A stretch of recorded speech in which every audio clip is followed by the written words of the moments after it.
that nonsense. And so in 1976, there was a book by Edward Billy Muir called UFO Contact from the Pleiades.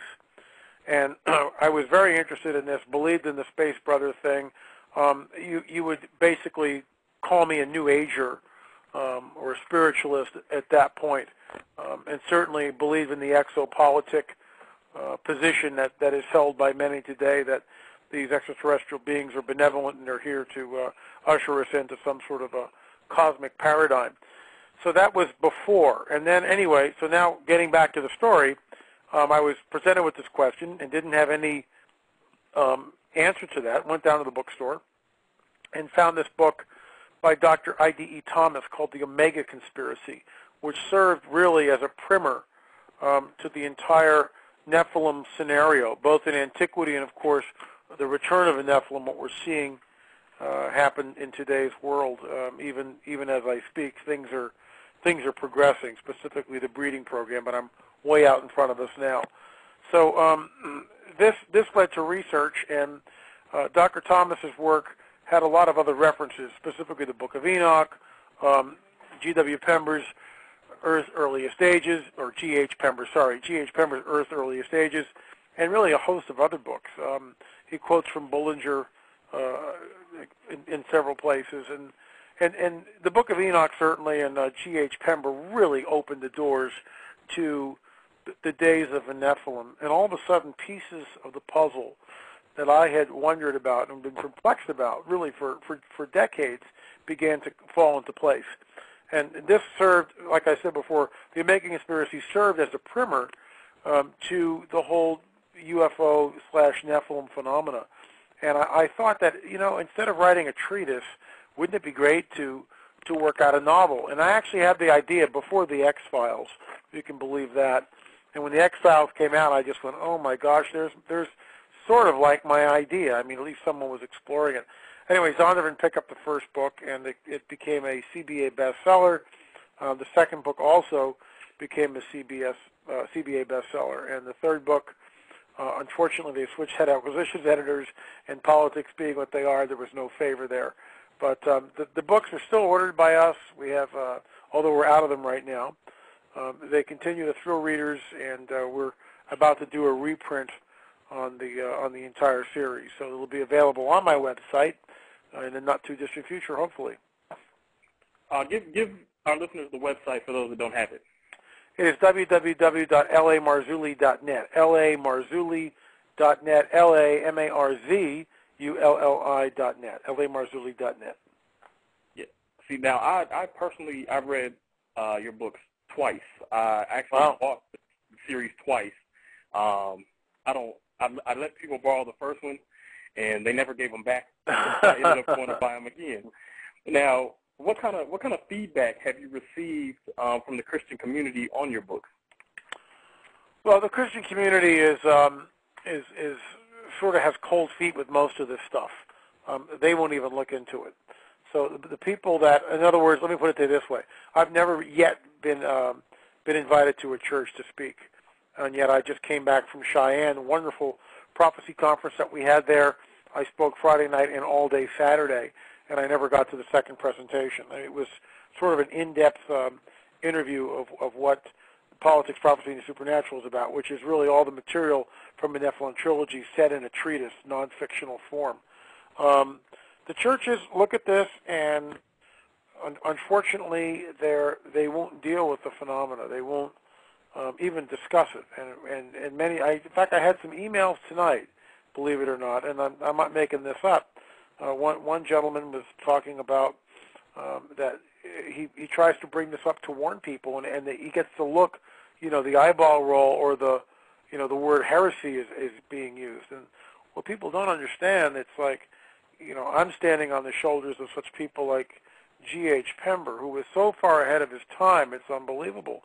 Clarence Larkin, another theologian, wrote in the early part of the 20th century, talks about the return of the fallen angels. Dr. I.D. Thomas, 1976, his book comes out, The Omega Conspiracy. And, which is really interesting, Dr. Thomas actually gave me an honorary doctorate. He was the one that that sort of made that happen from Pacific International University. And my wife and I both felt, and this is 2001 or something, and so it's 8-9 years ago, whatever. And at that time, Dr. Thomas was in his late 80s. So we felt like this was like passing the mantle, literally. That's how we felt.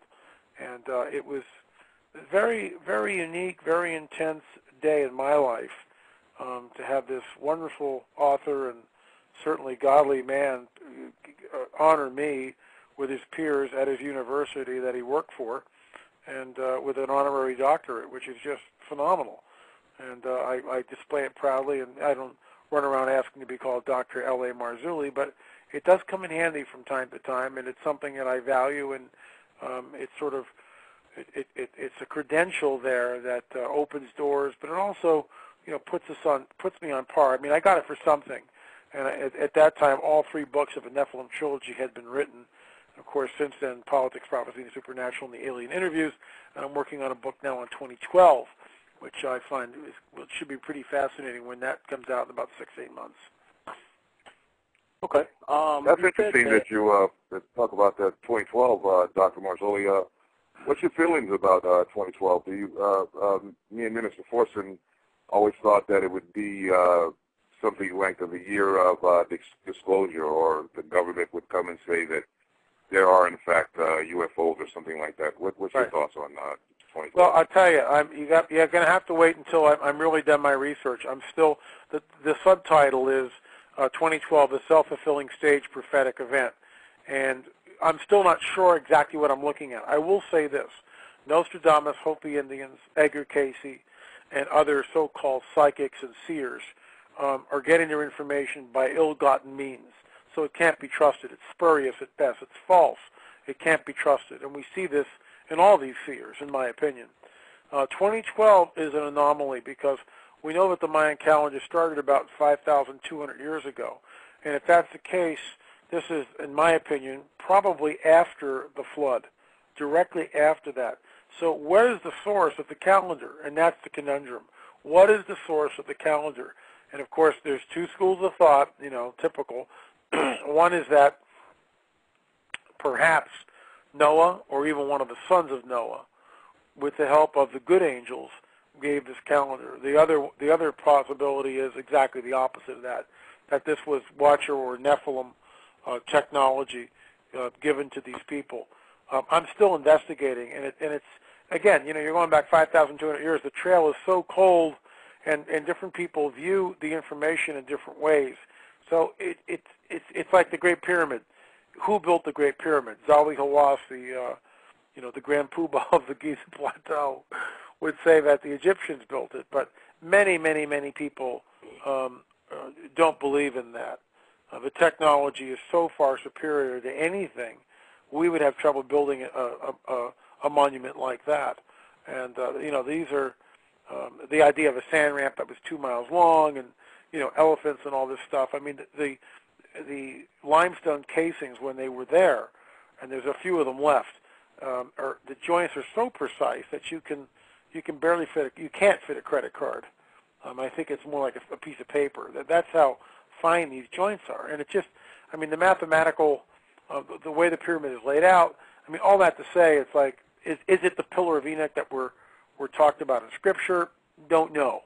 Certainly could be. So there's a lot we don't know, and no one man has, all the dots connected. It's just the way it is.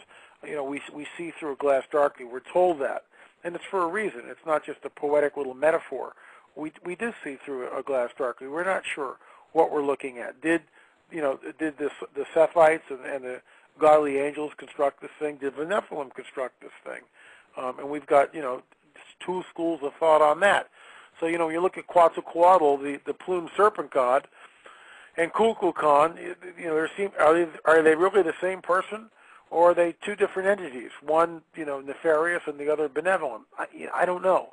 And what I do know is this, and we're kind of getting into the 2012 thing, is that the information that is contained in these other prophets cannot be trusted. And I really delve into that in the book and talk about the idea that anyone who uses these occult means can certainly, the information is skewed.